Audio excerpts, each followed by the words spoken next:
வணக்கம் மாணவர்களே. இந்த வீடியோவில் 10ஆம் வகுப்பு கணிதம் அலகு 3 இயற்கணிதம் இதில் பயிற்சி 3ல் 12ல் 7வது கணக்கு பார்க்க போகிறோம். என்ன கொடுத்துருக்காங்க பாருங்க. 70 மீட்டர் இடைப்பட்ட தொலைவில் உள்ள இரு அரங்குகளில் இசை ஒலிக்கப்படுகிறது. முதல் அரங்கில் 4 பாடகர்களும் 2ஆம் அரங்கில் 9 பாடகர்களும் பாடுகிறார்கள். சம ஒலி அளவில் இசையை கேட்க விரும்பும் ஒரு நபர் இரு அரங்கங்களுக்கு இடையே எங்கு நிற்க வேண்டும்? அப்படி இருக்கட்டும். பாருங்க, மேடை 2 மேடை இருக்கு. ஒரு மேடையில 4 பேர் பாட்டு பாடிட்டு இருக்காங்க. இன்னொரு மேடையில 9 பேர் பாட்டு பாடிட்டு இருக்காங்க. 2 மேடைக்கும் இடைப்பட்ட தொலைவு 70 மீட்டர். ஒருத்தர் 2 மேடையில பாடுற பாட்டையும் கேட்கணும். அப்ப எந்த இடத்துல நிக்கணும் கண்டுபிடிக்கலாமா? பாருங்க, முதல்ல ஒரு சின்ன மேடை மாதிரி போடுவோமா? இது ஒரு மேடை.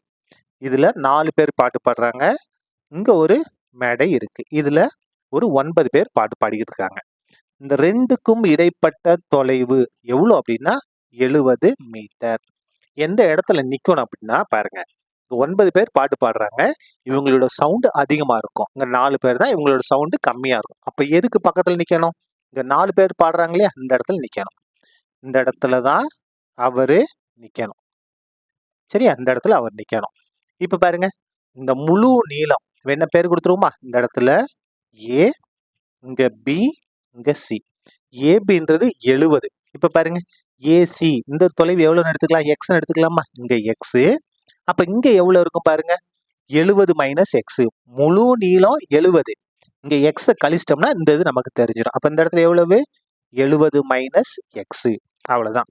இப்ப வந்து கணக்குல குறிப்பு கொடுத்துருப்பாங்க பாருங்க, அதுல இருந்தா நம்ம இது பண்ணணும். பாருங்க, ஒலி அளவுகளின் விகிதமும் இடைப்பட்ட தொலைவுகளின் வர்க்கத்தின் விகிதமும் சமம். என்ன செய்ய, எது வந்து சமமா இருக்கு? இந்த 2 மேடையில சவுண்ட் கொடுக்குறாங்க இல்லையா, அந்த சவுண்டோட விகிதம் அப்ப என்னது? 4:9. எதுக்கு சமமா இருப்பாங்க? 4:9. பாருங்க, இவர் இந்த இடத்துல நிக்கிறாரு. இந்த தொலைவுக்கும் இடைப்பட்ட விகிதங்களின் வர்க்கம்னா ஸ்கொயர் பண்ணணும். அப்ப பாருங்க, எக்ஸ் இருக்கா? X square. இங்க என்ன இருக்கு? 70 மைனஸ் எக்ஸ். இதை ஸ்கொயர் பண்ணி தான் கொடுத்துருக்காங்க. என்ன கொடுத்துருக்காங்க? ஒலி அளவுகளின் விகிதம். இங்க 4, இங்க 9, 4:9. இடைப்பட்ட தொலைவுகளின் வர்க்கத்தின் விகிதம். பாருங்க, எக்ஸ் 70 மைனஸ் எக்ஸ். வர்க்கம்னா ஸ்கொயர் பண்ணணும். விகிதத்தை போட்டாச்சு. இப்ப சுருக்குனா நமக்கு தேவையான ஆன்சர் கிடைச்சிடும். இப்ப பாருங்க, பின்னமா மாத்துங்க. 4/9 equal to X square by 70 minus X அடுக்கு 2. இப்ப பாருங்க, இது வகுத்துல இருந்து வந்தா பெருக்கலாம் மாறும். பாருங்க, 4 இன்டூ 70 மைனஸ் எக்ஸ் அடுக்கு 2 ஈக்குவல் டு 9 இங்க வந்தா பெருக்கலாம் மாறும். 9 எக்ஸ் ஸ்கொயர். இப்ப பாருங்க, இந்த 4 நமக்கு எந்த பிரச்சனையில இந்த இடத்துல ஃபார்முலா பயன்படுத்தும். என்ன ஃபார்முலா?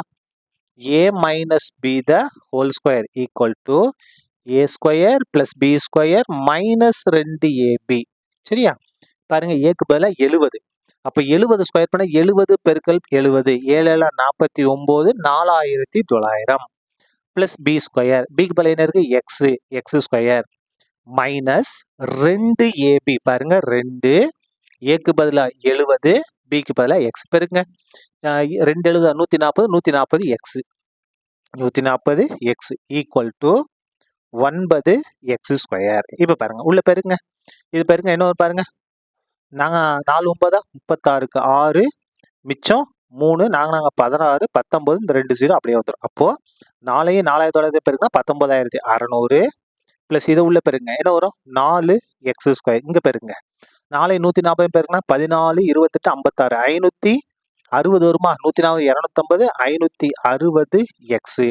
இதை இடத்துல கொண்டு வாங்க, மைனஸ் 9 எக்ஸ் ஸ்கொயர். இப்ப பாருங்க, முதல்ல இந்த பக்கம் 0 வந்துடும், வலது பக்கத்துல 0. இப்ப சுருக்குமா, 4 எக்ஸ் ஸ்கொயர் மைனஸ் 9 எக்ஸ். வேற வேற குறி, அப்ப கழிக்கணும். 9 4 கழிச்சு 5, பெரிய நம்பர் மைனஸ், அதனால மைனஸ் 5 எக்ஸ் ஸ்கொயர். எக்ஸ் உரு பாருங்க, மைனஸ் 560 எக்ஸ். மாறில் உரு பாருங்க, பிளஸ் 19600 ஈக்குவல் டு 0. முதல் உறுப்பே நமக்கு மைனஸ்ல இருக்கு. மைனஸ்ல இருக்க வேண்டாம், மைனஸ் மட்டும் பெருக்கிடுவோம். அப்ப இது என்ன ஆகும்? பிளஸ் 5 எக்ஸ் ஸ்கொயரா மாறும். இது பிளஸ் 560 எக்ஸா மாறும். இது மைனஸ் 19600 மாறும் ஈக்குவல் டு 0. சரியா? பாருங்க, எல்லாமே 5 மடங்கா இருக்கா? அப்ப 5 கொண்டு வகுத்துடலாமா? வகுத்தல் பை 5 5 கொண்டு வகுக்க போகிறோம் 5x² by 5 plus 560 X by 5 minus 19600 by 5 equal to 0 by 5. சரியா?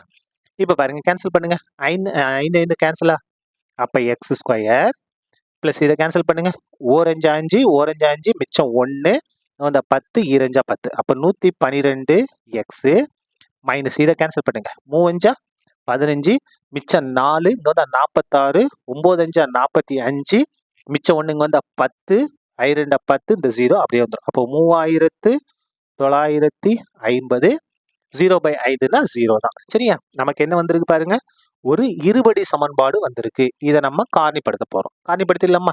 பாருங்க x² கீழ் 1 மாறில் உறுப்பு மைனஸ் 3950 பெருக்கினா என்ன வரும்? மைனஸ் 3950. எக்ஸோட கீழ் என்ன இருக்கு பாருங்க 112 எக்ஸோட கீழ் 112 இரண்டு எண்களை பெருக்கும் போது மைனஸ் 3950 வரணும், கூட்டினாலும் கழிச்சாலும் 112 வரணும். எந்த நம்பர்னா 28 பெருக்கல் 140. இது வந்து உங்களுக்கு காரணிப்படுத்த கஷ்டமா இருந்துச்சுன்னா நீங்க என்ன செய்யணும்? ஃபார்முலா தான் பயன்படுத்தணும். ஃபார்முலா என்ன அந்த எழுதி காமிக்கணுமா? x equal to minus B plus or minus square root of b² minus 4ac by 2a. இந்த ஃபார்முலா தான் பயன்படுத்தணும். ஏன்றது x² கீழ் 1, bன்றது xோட கீழ் 112, cன்றது மாறி மைனஸ் 3950. இந்த ஃபார்முலா பிரதிட்டீங்கனாலும் உங்களுக்கு ஆன்சர் ஈஸியா வந்துடும். சரியா? வாங்க இப்போ நம்ம இதை முடிச்சிடலாம். இது ரெண்டையும் பாருங்க கடைசியில் ஓரத்தில் மைனஸ் இருக்கு. அப்போ சிறிய காரணிக்கு மைனஸ் கொடுத்தாதான் நமக்கு பிளஸ் 112 வரும். பாருங்க 140ல் 28 கழிச்சா 112.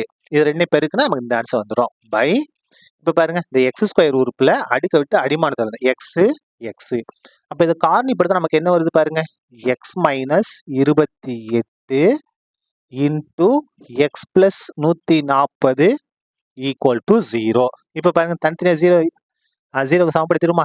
X minus 28 equal to 0, x plus 140 equal to 0. இந்த இடத்துல எக்ஸ் ஈக்குவல் டு 28. அதுக்கு அடுத்தது இங்கே என்ன வந்து பாருங்க எக்ஸ் ஈக்குவல் டு மைனஸ் 140. இது வந்து என்ன கிடையாது? ஏற்புடையது அல்ல. நம்ம கண்டுபிடிச்சிருக்கிறது தொலைவு. தொலைவு எப்படி இருக்காது? மைனஸ் இருக்காது, ஏற்புடையது அல்ல. சரியா? அப்போ எக்ஸோட மதிப்பு எவ்வளவு? 28 தான். இந்த இடத்துக்கு வாங்க, இந்த படத்துக்கு வாங்க. இந்த எக்ஸோட மதிப்பை கண்டுபிடிச்சிட்டோம் 28. இந்த இடத்துல 70 மைனஸ் 28 அப்படின்னா என்ன வரும் பாருங்க 70ல் நம்ம எதை கழிக்க போறோம்? 28 கழிக்கிறோம். அப்போ என்ன வரும்? 42 வருமா? அப்போ இந்த முதல் அரங்கத்திலிருந்து 28 மீட்டர் தொலைவில் நிற்கணும். அப்படி இல்லை இரண்டாவது அரங்கத்திலிருந்து 42 மீட்டர் தொலைவில் நிற்க வேண்டும். அப்படி இருந்தார்னா என்ன செய்யலாம்? பாட்டை தெளிவாக கேட்கலாம். அந்த நபர் அப்படின்னா பாட்டை கேட்கும் நபர், அந்த நபர் கீழே எழுதிடுவோம். அந்த நபர் முதல் அரங்கத்திலிருந்து, இதை கொஞ்சம் எழுதணும். சரியா? அரங்கத்திலிருந்து எவ்வளவு தூரத்துல? 28 மீட்டர் தொலைவிலும் அல்லது இரண்டாவது அரங்கத்திலிருந்து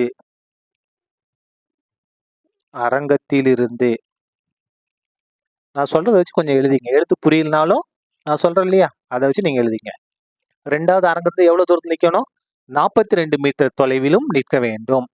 42 மீட்டர் தொலைவிலும் நிற்க வேண்டும். சரியா?